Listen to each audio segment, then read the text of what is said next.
सभी विद्यार्थियों को नमस्ते। विद्यार्थियों, आज हम NIOS कक्षा 12 का जो गृह विज्ञान विषय है उसका चैप्टर नंबर 11 पढ़ेंगे, जिसका नाम है समय और ऊर्जा का प्रबंधन। इस लेसन में हम देखेंगे किस तरह से हम अपना समय और ऊर्जा को बचाएं, ठीक है, और उसका किस तरह से हम प्रबंधन करें ताकि हम कम समय के अंदर हम ज़्यादा कार्य कर पाए और हमें थकान भी कम महसूस हो। तो ऐसे कई कार्य होते हैं, कई तरीके होते हैं जो हम अपने दैनिक जीवन में भी अपनाते हैं। तो पढ़ते इस लेसन को कि राधा और सीता दो सहेलियां हैं। सीता घर पर ही घर की देखभाल करती है, जबकि राधा घर की देखभाल के साथ साथ बाहर काम पर भी जाती है। सीता के पास हमेशा समय की कमी रहती है, जबकि राधा के पास हर घरेलू काम के लिए समय रहता है। सीता के कई घरेलू काम अधूरे रह जाते हैं। सुबह जब बच्चे स्कूल व पति काम पर जाते हैं तो बड़ी दुविधा की स्थिति रहती है। सबको रवाना करने के बाद वो बुरी तरह थक जाती है। क्या आप कभी सीता और राधा जैसी महिलाओं के संपर्क में आए हैं? इस पाठ में हम समय तथा ऊर्जा प्रबंधन का अध्ययन करेंगे। तो इस तरह से कई कार्य ऐसे होते हैं, अगर हमने उसकी सही तरह से योजना नहीं बनाई, प्लानिंग नहीं बनाई, तो हम उस कार्य को करने में बड़े हमें दुविधा भी होती है और साथ में वो कार्य भी हमारे सही तरीके से नहीं होता और हम जल्दी से थक भी जाते हैं। पाठ का उद्देश्य है समय नियोजन की परिभाषा और महत्व बताना, समय योजना तैयार करना। ठीक है, तो इस पाठ को पढ़ने के बाद आप समय योजना तैयार करने का महत्व बता पाओगे, समय योजना तैयार करना समझ जाओगे। कार्य और कार्य व्यवस्था की परिभाषा देना, कार्य को हल्के, मध्य तथा भारी कार्य की श्रेणी में वर्गीकृत करना, ऊर्जा प्रबंधन का महत्व बताना, थकान की परिभाषा व उसके विभिन्न प्रकार बताना, थकान से बचने या कम करने के तरीके बताना, कार्य सरलीकरण के विभिन्न तरीकों का सूचीकरण करना, या कार्य को किस तरह से हम सरल करके कर सके उसके विभिन्न तरीके हमें आने चाहिए। तो ये सभी चीज़ें हम इस पाठ के अंतर्गत देखेंगे। अब अगला पॉइंट है 11.1 समय और ऊर्जा का प्रबंधन का अर्थ। तो समय ऊर्जा के प्रबंधन का क्या अर्थ है, तो ये देखते हैं हम। यदि आप प्रत्येक कार्य को निर्धारित समय पर पूरा करने में समर्थ हैं और इसमें ऊर्जा भी कम खर्च करते हैं तो आप अपने समय और ऊर्जा का उपयुक्त प्रबंध कर रहे हैं। यानी आप किसी भी काम को समय पर कर लेते हैं और उस कार्य को करने में आपकी ऊर्जा भी कम खर्च होती है, तो आप फिर क्या कर रहे हो, आप समय और ऊर्जा का दोनों का प्रबंधन कर रहे हैं।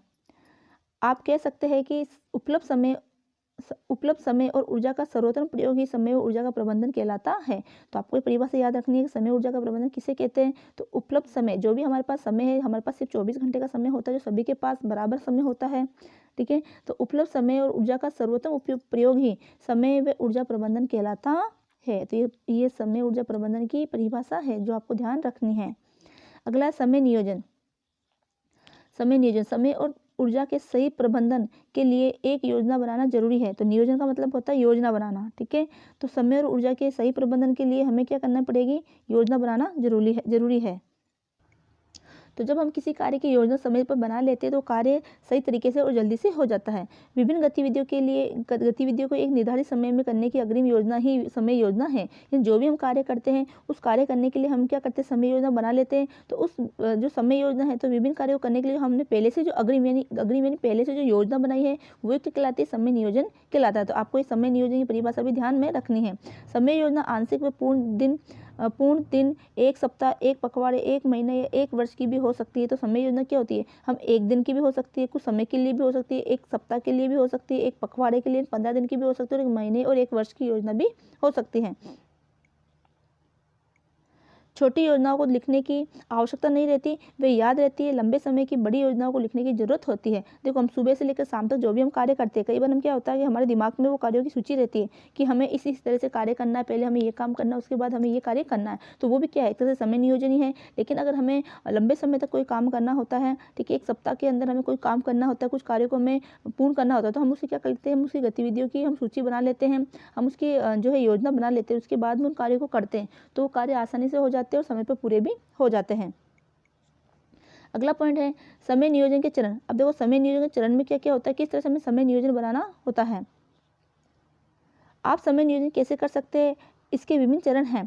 पहला है निर्धारित समय पर होने वाले सभी कार्यों की सूची बनाएं। यानी जो काम आपको करने हैं उस कार्यों की आप क्या करोगे, पहले सूची बनाओगे। ठीक है, उदाहरण के लिए नौकरी पेशे वाली महिलाओं के लिए नाश्ता, टिफिन, दोपहर का खाना बनाना, बच्चों को तैयार कर स्वयं काम पर जाना, सभी कार्य निर्धारित समय पर करने होते है। तो वो क्या करेगी, इन कार्यों की सूची बना लेगी, उनको समय दे देगी, इस काम को करने में मुझे इतना समय लगेगा, तो इस तरह से वो कार्यों की समय सूची बनाएगी। दूसरा है निर्धारित समय पर होने वाले कार्य को रेखांकित कीजिए और उपयुक्त उदाहरण में बच्चे को बस स्टॉप पर छोड़ना और स्वयं समय पर ऑफिस पहुंचना। तीसरा है विभिन्न कार्यों को पूर्ण करने के लिए समय का अनुमान लगाएं, यानी जो भी काम की आपने सूची बनाई है उस काम को करने में आपको कितना कितना समय लगेगा, तो वो समय आपको टाइम टेबल में डालना है। तो विभिन्न कार्यों को पूर्ण करने के लिए समय अनुमान लगाए, जैसे खाने पकाने में 45 मिनट, तैयार होने में 20 मिनट। तो इस तरह से आपने क्या किया, समय नियोजन आपने बनाया।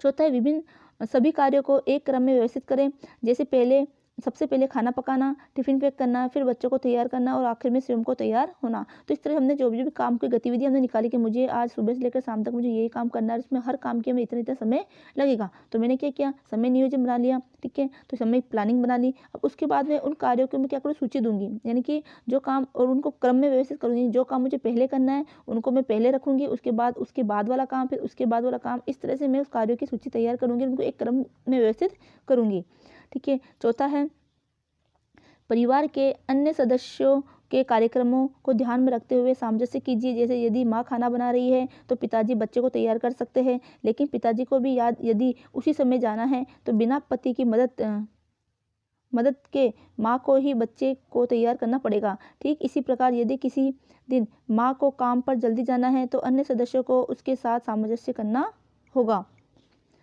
छठा है गतिविधियों या कार्यकलापों को क्रम में लगाते समय पहले एक समान गतिविधियों का एक ही कार्य क्षेत्र में होने वाली क्रियाओं की सूची एक साथ बनानी चाहिए। यानी जब आप गतिविधि को क्रम दे रहे हो, यानी जो भी काम आपको करना है उसको आप क्रम दे रहे हो, तो क्रम देते समय आपको क्या करना है, जो कार्य आपको पहले करने हैं या कुछ कार्य ऐसे होते हैं जो समान होते हैं, ठीक है, तो उनको एक साथ आप कर सकते हो। जैसे सुबह के नाश्ता और दोपहर का खाना एक साथ एक ही समय और एक स्थान पर बनाया जा सकता है। सातवां, सभी चरणों का पालन करने के बाद अंतिम योजना लिखिए। इस प्रकार बनाई गई योजना व्यवहारिक, लचीली और वास्तविक होगी। आठवां पॉइंट अगला है, वास्तविक योजना ही सही होती है, यानी कि जो वास्तविक योजना आपने बनाई, जो तरीके आपने योजना में बताए, जो समय आपने उसमें निर्धारित किया, तो वो वास्तविक योजना क्या होता है, सही होती है। यदि कोई कार्य 30 मिनट में पूरा होता है तो उसके लिए 35 मिनट निर्धारित करना अच्छा होगा। कम समय निर्धारित करने से कार्य पूर्ण न होने पर कुंठा होती है, यानी आपको फिर टेंशन हो जाएगी, वो कार्य अगर समय पर पूरा नहीं होगा। तो आप क्या करो, जो कार्य जितने समय में पूरा होता है आप उसी को उतना ही समय दो, उसे चाहे 5 मिनट उसको एक्स्ट्रा काम के लिए दे दो, और इस तरह से आपको समय योजना तैयार करनी होती है। ये एक छोटे से समय की योजना बनाने के विभिन्न चरण हैं, जैसे सुबह, दोपहर और शाम की योजना। पूरे दिन या पूरे सप्ताह की योजना के लिए यही चरण अनुकरणीय होगी। यानी अगर आपको इसी तरह से पूरे सप्ताह की योजना बनानी है, पूरे महीने की योजना बनानी है, तो आपको यही तरीके आपको अपनाने पड़ेंगे। यदि योजना दीर्घ समय की है तो उसमें विश्राम और मनोरंजन का प्रावधान रखना होगा। इसी प्रकार यदि आपने सोचा कि काम पर जाने से पहले सुबह ही आप घर साफ कर ले और किसी कारणवश समय नहीं बचा तो दोपहर के लिए छोड़ दीजिए। काम से वापस आकर कार्य पूरा कर लीजिए, अपने को दोषी मत ठहराइए। अगला है सर्वाधिक कार्य का समय। हर परिवार में कभी कभी ऐसा समय आता है जब थोड़े से समय में कई काम करने होते हैं, जैसे सर्वाधिक कार्य समय कहते हैं। तो सर्वाधिक कार्य समय किसे कहते हैं कि हर परिवार में कभी कभी ऐसा समय भी आता है कि हमें थोड़े से समय में ही हमें बहुत सारा काम करना होता है। इसे क्या कहते हैं, सर्वाधिक कार्य समय कहते हैं। तो आपको ये अंडरलाइन करना है और आपको परिवार से ध्यान रखनी है। आइए अपना पुराना उदाहरण देखें। ऑफिस जाने वाली महिलाओं का सुबह का समय व्यस्त रहता है। उसे नाश्ता, टिफिन, दोपहर का खाना तैयार करके ऑफिस जाना होता है। ये सर्वाधिक भार का समय हो जाता है, क्योंकि सभी कार्य एक सीमित निर्धारित समय में पूर्ण करने हैं। यही कार्य जब किसी छुट्टी के दिन किए जाते हैं तो तनाव पैदा नहीं करते, क्योंकि समय की पाबंदी नहीं होती। तो अब देखो, ऑफिस जाने वाली महिलाएं होती तो सुबह सुबह उसका समय जो बहुत व्यस्त रहता है, क्योंकि उसी समय उसको अपना सुबह का टिफिन बनाना होता है, लंच का टिफिन बनाना होता है, साथ में घर की साफ सफाई, जो भी ये सारे कार्य करने होते हैं। तो वो उस कार्य को करने के लिए अच्छे से अपनी समय योजना सुबह की बनाती है, उस काम को करती है, ठीक है। लेकिन अगर उसी दिन उसके छुट्टी वाला दिन होता है, तब उसको जो है समय का तनाव नहीं रहता, समय की कोई पाबंदी नहीं रहती, वो उस दिन आराम से काम भी कर सकती है। समय योजना बनाते समय सर्वाधिक भार पर विशेष ध्यान देने चाहिए। कार्यभार को कम करने के लिए आप निम्नलिखित करके देख सकते हैं। अब काम के वजन को कम करने के लिए हम कुछ तरीके अपना सकते हैं, जैसे कि परिवार के सभी सदस्यों की, घर की महिला की मदद करनी चाहिए, ठीक है। कार्यभार के तनाव को कम करना चाहिए, इसके लिए बाहरी मदद ली जा सकती है।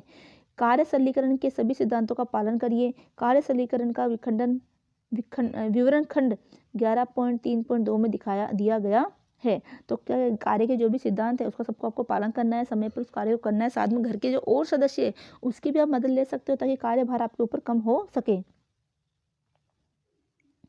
अगला है, देखो एक कुछ नमूना दे रखा है, समय योजना का नमूना दे रखा है। जैसे कामकाजी महिला के सुबह की समय योजना किस तरह से वो बनाए। जैसे कि 5:30 से लेकर समय है और इधर कार्य दे रखे हैं। तो 5:30 से लेकर 5:45 समय उठना, शौच आदि में निवृत्त होना। 5:45 से 6 AM तक का समय सुबह की चाय पीना, ठीक है। फिर 6 से 7 AM तक का सुबह का नाश्ता, टिफिन तथा दोपहर का खाना तैयार करना, ठीक है। और 7 से लेकर 7:30 तक का टाइम है बच्चों को स्कूल के लिए तैयार करना। तो इस तरह से वो आगे की भी समय योजना अपनी बना सकती है। इसी तरह से 7:30 से लेकर 8 AM का समय है ऑफिस जाने की तैयारी करना। और 8 से लेकर 8 सवा 8 तक का टाइम है नाश्ता करना। फिर 7:15 से 8:30 तक घर बंद कर काम पर जाना। तो ये उसने क्या किया, सुबह सुबह की समय योजना तैयार की। आप पहले नाश्ता करके स्वयं तथा बच्चों को बाद में तैयार कर सकते हैं। यह आपकी योजना को लचीलापन देगा। इसी प्रकार आप अपने पूरे दिन की समय योजना तैयार कर सकते हैं। तो ये तो सुबह सुबह के जो ऑफिस जाने तक का ही समय योजना थी, लेकिन इस तरह से आप अपने पूरे दिन की भी समय योजना तैयार कर सकते हैं। अब यहाँ कुछ क्वेश्चन दे रखे हैं कि अपना सारा कार्य समय पर समाप्त करने के लिए यह आवश्यक है कि व्यक्ति सारा दिन कार्य करता रहे। तो ये आपको सही गलत बताना है। तो इसके लिए क्या है, ये बात क्या है कि अपना सारा कार्य समय पर समाप्त करने के लिए यह आवश्यक है कि व्यक्ति सारा दिन कार्य करता रहे। तो ये बात सही है कि उसको सारा दिन काम करना पड़ेगा और साथ में उसको क्या करना पड़ेगा, काम करने के साथ साथ उसको समय योजना बनानी पड़ेगी। सभी प्रकार के कार्यों का ज्ञान समय योजना तैयार करने में सहायक होता है। तो ये बात भी सही है। समय योजना वर्तमान के लिए बनाई जाती है, नहीं, समय योजना वर्तमान के साथ साथ हम आगे के जो भविष्य है, मतलब 7 दिन की, 15 दिन की और महीने भर की और वर्ष भर की भी समय योजना बना सकते हैं। तो सिर्फ ये वर्तमान के लिए ही नहीं होती। समय योजना को वास्तविक व्यवहारिक होना चाहिए। तो ये बात की भी सही है। कार्य, आराम तथा मनोरंजन सभी के लिए समय निकालने के लिए समय योजना तैयार की जाती है। तो यह वाक्य भी सही है। अब अगला देखते हैं कार्य व्यवस्था। कार्य की व्यवस्था हम किस तरह से कर सकते हैं। पाठ के प्रारंभ में उदाहरण दिया गया है। पाठ के प्रारंभ में क्या दिया गया है, उदाहरण दिया गया है। राधा समय पर अपना काम पूरा कर लेती है। क्या आप अनुमान लगा सकते हैं कि राधा और उसके समान अन्य महिलाएं अपना काम समय पर कैसे पूर्ण कर लेती हैं। ये महिलाएं कार्य करने का एक कुशल तरीका अपनाती हैं। ऐसी महिलाएं अपना कार्य सही ढंग से नियोजित और व्यवस्थित ढंग से करती हैं। वे अपना सामान यथास्थान पर रखती है। जो भी उसका सामान होता है वो पहले यथास्थान पर होता है, बिखरा हुआ नहीं रहता। और अपने उपलब्ध समय के अनुसार पहले से योजना बनाती है। दूसरी ओर सीता जैसी महिला क्या करती है कि अपना कार्य सुनियोजित और व्यवस्थित ढंग से नहीं करती। परिणाम स्वरूप वे अपना समय बर्बाद करती है और उन्हें थकान भी ज़्यादा हो जाती है। यदि बच्चों के स्कूल का बस्ता और कपड़े रात में ही तैयार करके रख ले तो सीता को सुबह की अन्य गतिविधियों को करने के लिए ज़्यादा समय मिलेगा, ठीक है। तो अगर वो सुबह शाम को ही ये जो छोटे मोटे कार्य करके, जैसे बच्चों का स्कूल का बस्ता जमाना है, कपड़े रखना है, तो सुबह ही शाम को ही रख लेती है, रात को रख लेती है, तो सुबह उसको अन्य काम को करने में ज़्यादा समय मिलेगा और सब काम ठीक समय पर बिना अड़चन के ही पूर्ण हो जाएंगे। इसके अलावा यूनिफॉर्म, जूते, बस्ता, मोजे, पानी की बोतल रात में ही नियत स्थान पर रख ले तो बच्चों को तैयार होने में आसानी रहेगी। और अगर उसके पति को भी बच्चों को तैयार करना हो तो सब सामान एक जगह व्यवस्थित मिल जाएगा। क्या अब आप कार्य व्यवस्था की परिभाषा दे सकते हैं कि कार्य परिभाषा क्या है। नियत समय पर कम से कम ऊर्जा लगाकर सुनियोजित ढंग से क्रमानुसार किया गया समस्त कार्य ही कार्य व्यवस्था कहलाता है। तो अब कार्य व्यवस्था किसे कहते हैं कि नियत समय पर, यानी नियमित समय पर कम से कम ऊर्जा लगाकर सुनियोजित ढंग से क्रमानुसार किया गया समस्त कार्य ही कार्य व्यवस्था कहलाता है। आप इसे कैसे करते हैं, इसे समझने के लिए पहले कार्य, उसके प्रकार और उसके सरलीकरण के बारे में जानें। अब कार्य के प्रकार किस तरह के होते हैं। सभी क्रियाकलापों के लिए समय और ऊर्जा की आवश्यकता होती है। कुछ को करने में कम ऊर्जा लगती है और कुछ को में ज़्यादा। जिन कार्यों को करने में ज़्यादा ऊर्जा लगती है उन्हें कार्य करने में आप थक जाते हैं। कार्य में लगी ऊर्जा के हिसाब से कार्य को हल्का या आसान, मध्यम या असाधारण और भारी प्रकारों में वर्गीकृत किया गया है। हल्के कार्य को करने में कम से कम व भारी कार्य को करने में सर्वाधिक ऊर्जा लगती है। तो देखो, कार्य को करने में कम ज़्यादा ऊर्जा लगती है तो उसके आधार पर भी हम कार्य को बांट सकते हैं। कुछ हल्के कार्यों में कम ऊर्जा लगती है जबकि भारी काम में ज़्यादा ऊर्जा लगती है। ठीक है, हो गए कार्यों के प्रकार हो गए। अब देखो, कार्य के प्रकार के आधार पर हम देखेंगे कि हल्के कार्य वाले काम कौन से हैं, हल्के कार्य वाले हल्के भार वाले, कम भार वाले, ये कम समय और कम हल्के तरीके से काम कौन से हैं, और भारी कार्य कौन से हैं। तो वो हल्के कार्य यानी कम से कम ऊर्जा उसमें उपयुक्त होती है, मध्यम कार्य जिसमें साधारण ऊर्जा उपयुक्त होती है, भारी कार्य जिसमें सर्वाधिक ऊर्जा की हमारी शरीर की ऊर्जा उपयुक्त उसमें लगती है। देखो सब्जी काटना तो ये हल्का काम है, उसमें जल्दी थकते नहीं हैं। इसके अलावा सब्जी काटना है, इसके अलावा झाड़ना है, लिखना है, पढ़ना है, बुनाई करना, ये कार्य कौन से हल्के कार्य जिसमें कम ऊर्जा की आवश्यकता होती है। माध्यम कार्य जिसमें साधारण ऊर्जा चाहिए, जैसे कि झाड़ू लगाना, खाना पकाना, बर्तन साफ करना, वॉशिंग मशीन में कपड़े धोना आदि। भारी कार्य में क्या आता है, पोछा लगाना, बैठकर कपड़े धोना, दौड़ना, सीढ़ियाँ चढ़ना, तो ये कार्य क्या है, थोड़े भारी है, इसमें हमें हमारी ज़्यादा ऊर्जा की आवश्यकता होती है। आप उपयुक्त सूची को अपने कार्यों को अनुसार बढ़ा सकते हैं। तो आप इस सूची में इतने से काम दे रखे हैं, लेकिन आप जो भी काम करते हो उस काम के आधार पर आप अपनी सूची को बढ़ा सकते हो। आप दैनिक गतिविधियों की प्रकृति समझकर हर कार्य को बारी बारी से जैसे कभी हल्का, कभी भारी और कभी मध्यम कार्य कर सकते हैं। इससे आपको थकान कम होगी और कार्य कुशलता में वृद्धि होगी। तो आप क्या करो, दैनिक गतिविधियों की एक प्रकृति समझ लो कि आपको ये काम भारी है और ये काम थोड़ा मध्यम प्रकार का, ये काम हल्का है। तो आप उसको बदल बदल के काम को कर सकते हो। ऐसा नहीं कि एक साथ आपको सारे भारी काम करने बैठ गए तो फिर आप जल्दी से थक जाओगे। तो कभी आपने हल्का किया, कभी अपने मध्यम प्रकार का किया, फिर बीच में हल्का कर लिया, फिर बाद में आपने थोड़ा भारी काम किया। तो इससे क्या होगा, आपकी थकान महसूस नहीं होगी। आप दैनिक गतिविधियों की प्रकृति समझकर हर कार्य को बारी बारी से जैसे कभी हल्का, कभी भारी और कभी मध्यम कार्य कर सकते हैं। इससे आपको थकान कम होगी और कार्य कुशलता में वृद्धि होगी। याद रखिए, निर्धारित समय में कम से कम ऊर्जा में किया गया कार्य ही कार्य कुशलता कहलाता है। जो भी निर्धारित समय आपको दिया गया है, जो भी समय आपके पास है, उस समय के अंदर ही आप कम से कम ऊर्जा का व्यय करके जो काम करते हो, कार्य करते हो, और उसमें आप वही क्या कहलाता है, कार्य कुशलता है। अब ये कुछ इससे संबंधित प्रश्न दे रहे कि समय की बचत के साथ साथ आप खालिस्तान बचा सकते हैं, अपनी ऊर्जा भी बचा सकते हो। तो ये आपके आंसर पीछे पाठ के अंतर्गत दिए गए भी है, तो आप वहाँ से भी कर सकते हो। अब एक कार्य का सरलीकरण, हम किस प्रकार में कार्य को सरल करके उस काम को कर सकते हैं, ये इसमें बताया गया है। आपने देखा कि किसी भी कार्य को करने में ऊर्जा लगती है और अलग अलग प्रकार के कार्य में अलग अलग मात्रा में ऊर्जा लगती है। आप ये भी जानते हैं कि किसी भी कार्य को करने में लगा हुआ समय उसमें लगी ऊर्जा से संबंधित होता है।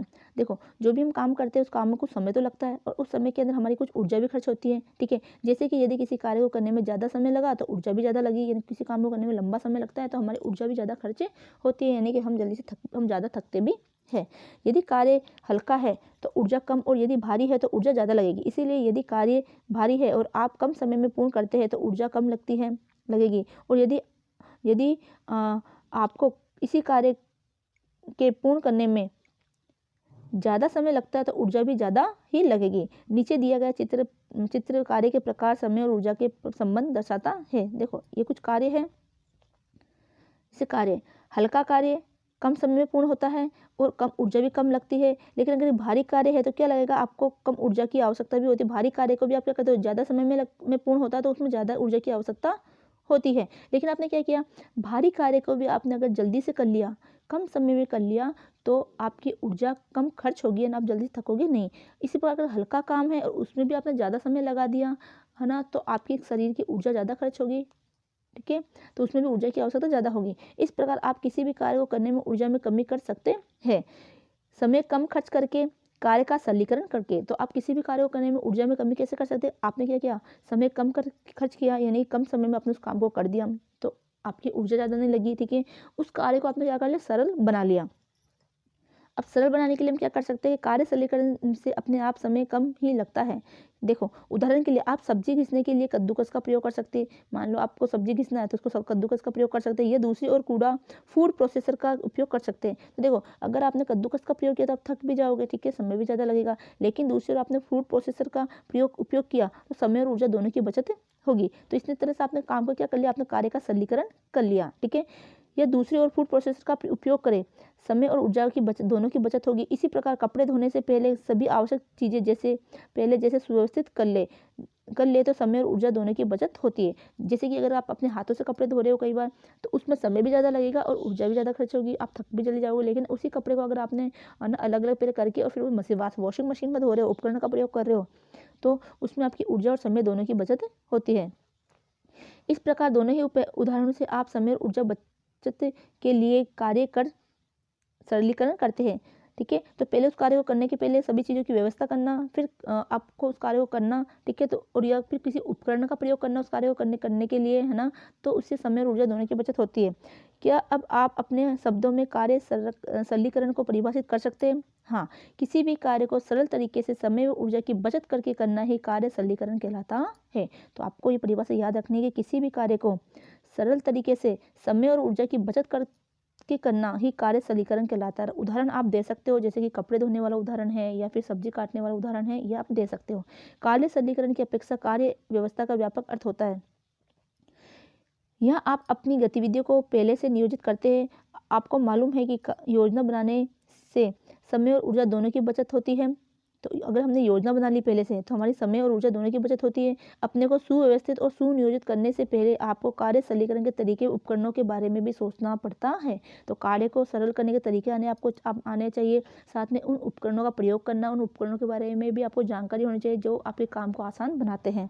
मान लीजिए आपको अपनी सालगिरह मनानी है। इसके लिए आप पहले अपनी योजना बनाएंगे कि किन चीज़ों की आवश्यकता है तथा कार्य किस प्रकार किया जाना है।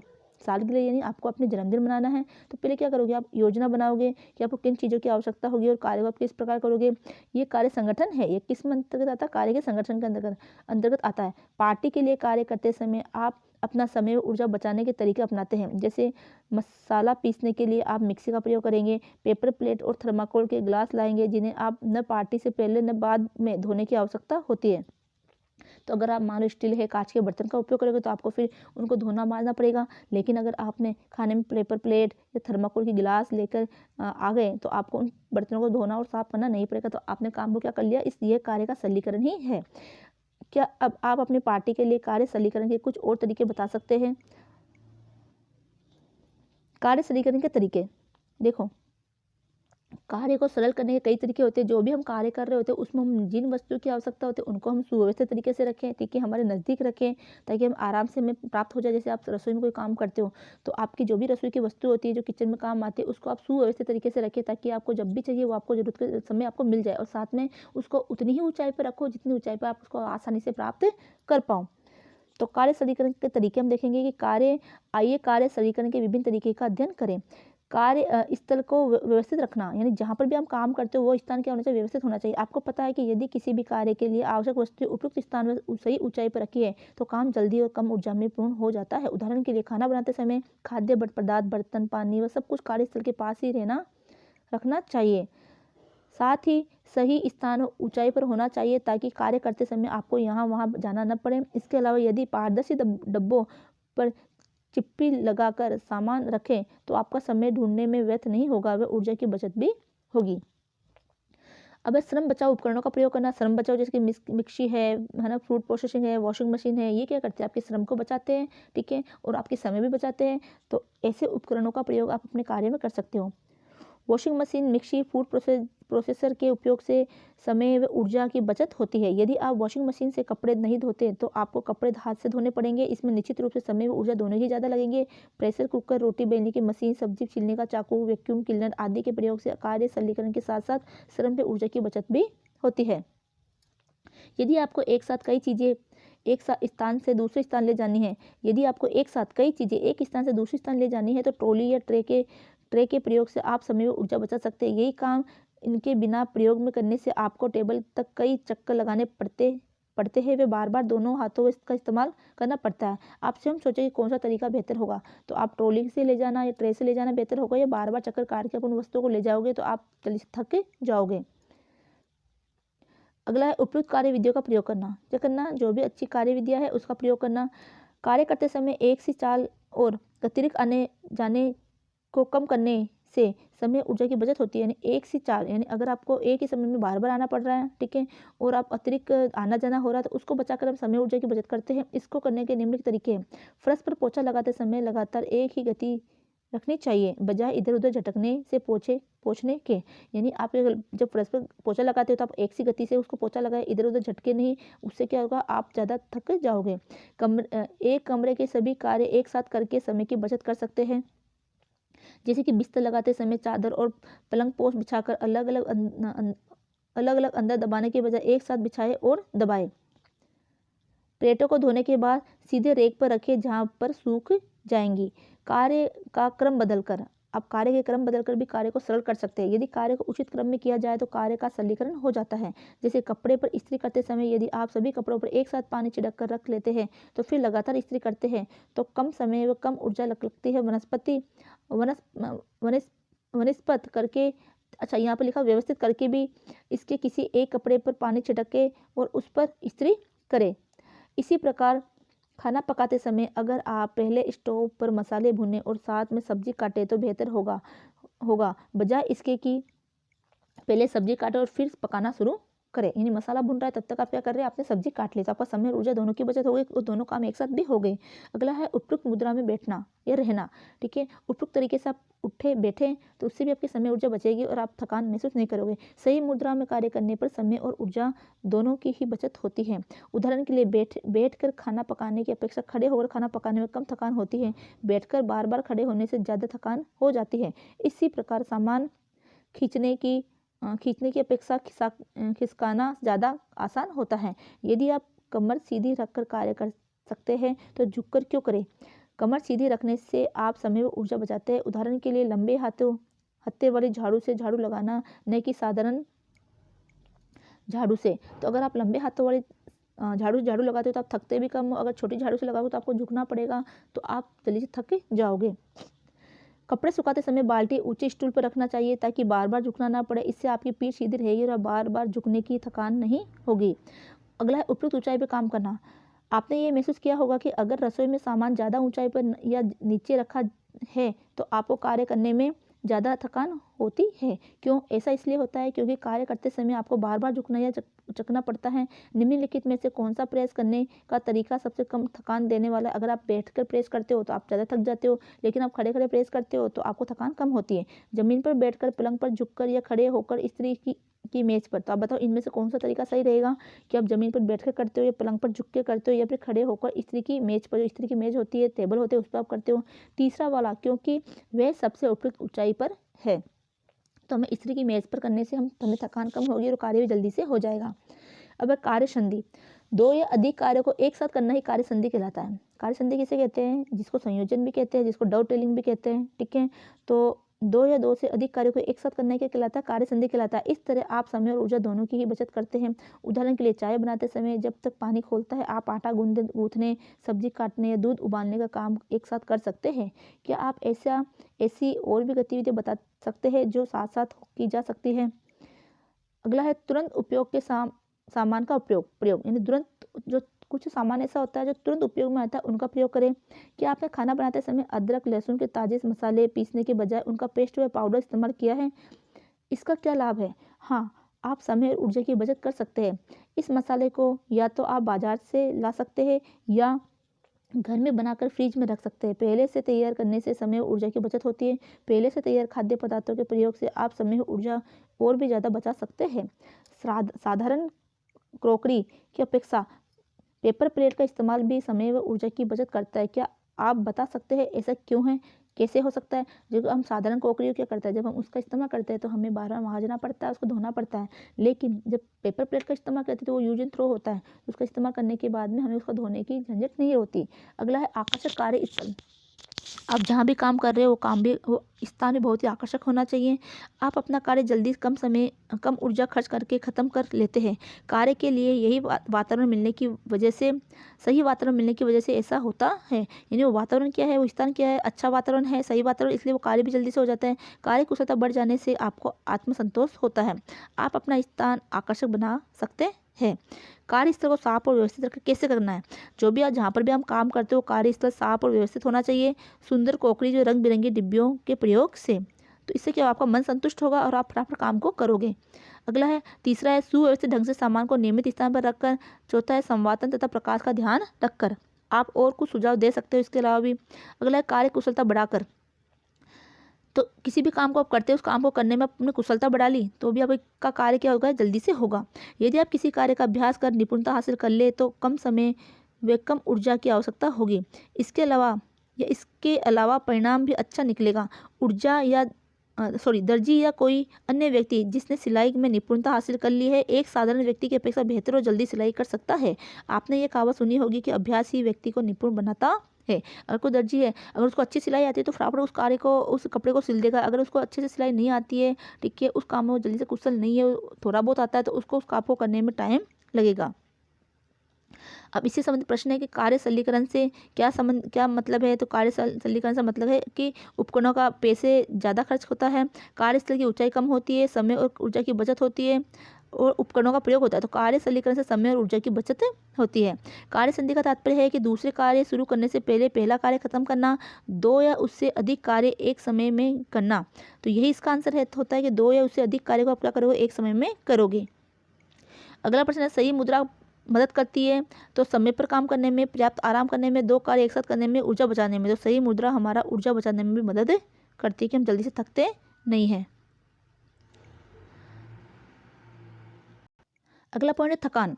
देखो थकान कैसे होती है, किस प्रकार होती है, हम उससे कैसे बच सकते हैं, यहाँ बताया गया है। जब आप लगातार लंबे समय तक काम करते हैं तो क्या होता है, आपको आराम करने का मन करता है। ऐसा इसलिए होता है कि आपके शरीर की कार्य करने की क्षमता कम हो जाती है और आप आराम करना चाहते हैं।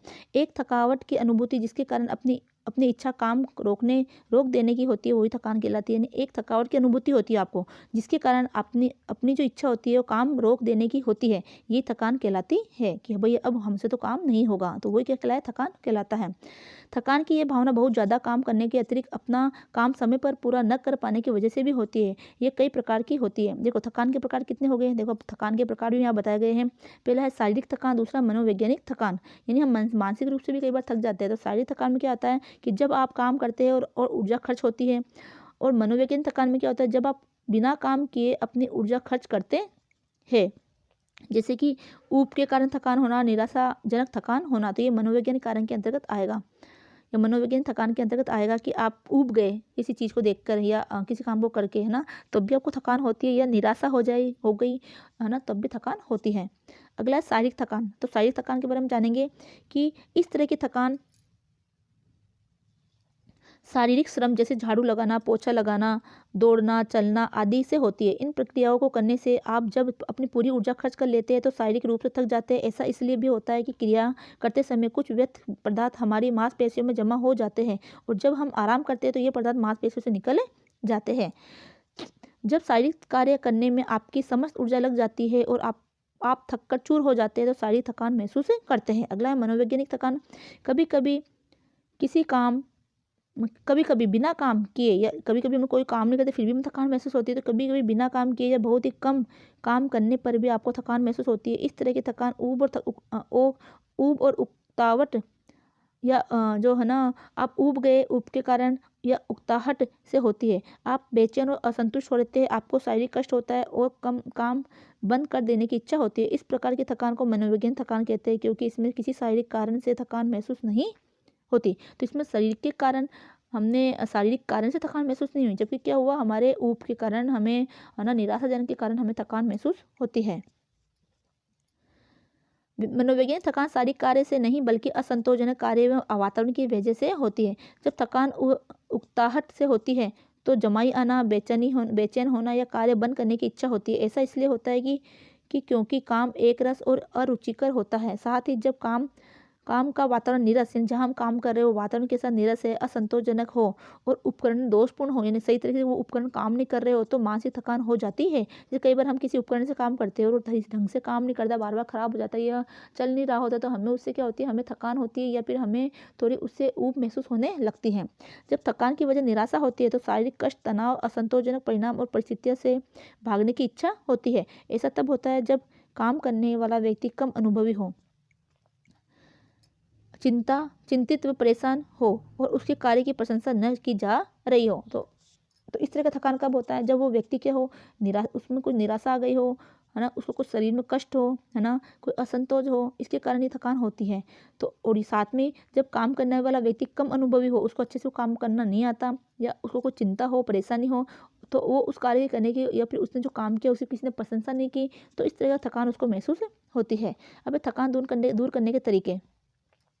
तो सारी थकान को किस तरह से दूर किया जाता है, तो इसके निम्न तरीके हैं। पहला है बीच बीच में आराम करें, दूसरा है बारी बारी से हल्का व भारी कार्य करें, तीसरा श्रम बचाओ उपकरणों का प्रयोग करें, जैसे कि मिक्सी है, प्रेशर कुकर है, वो भी अपना क्या है, श्रम और समय को बचाने का तरीका है। इसके अलावा जो वॉशिंग मशीन है, ठीक है, तीसरा है हाँ श्रम बचाने उपकरणों का प्रयोग करें, चौथा है कार्य का सही बंटवारा आवंटन करें, यानी आपको कौन सा कार्य पहले करना है, कौन सा कार्य बाद में करना है, उसका आपको आवंटन करना है।